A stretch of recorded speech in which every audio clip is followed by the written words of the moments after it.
Manuel Valls s'attendait à une rentrée difficile, le voilà servi. Suite aux critiques d'Arnaud Montebourg sur la politique économique, le Premier ministre a présenté la démission de l'ensemble du gouvernement. La nouvelle équipe doit être présentée dès mardi. Pas sûr, après ses déclarations anti-austérité, que l'actuel ministre de l'économie en fasse partie. C'est la première crise gouvernementale depuis la nomination de Manuel Valls à Matignon.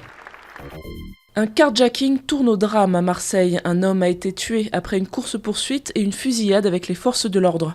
Connu des services de police, il a grièvement blessé un policier en lui roulant dessus avec la voiture qu'il venait de voler. Le policier devait être opéré lundi dans la journée. Ils pleurent leur fils, mais n'oublient pas les autres otages retenus en Syrie. Juste avant les obsèques du journaliste américain James Foley, ses parents ont appelé à la libération d'autres journalistes enlevés. Leur vœu, que leur fils, exécuté par un djihadiste de l'État islamique, devienne un exemple pour la liberté de la presse et la paix dans le monde. Hasard de l'actualité, au moment même où se déroulait la messe, les autorités ont justement annoncé la libération d'un autre Américain après 2 ans de captivité en Syrie. All I want is peace. L'appel à la paix lancé par le père de Michael Brown sera-t-il entendu ? Alors que des milliers de personnes sont attendues à Saint-Louis pour les obsèques publiques du jeune noir américain tué par un policier, la cérémonie sera placée sous haute surveillance.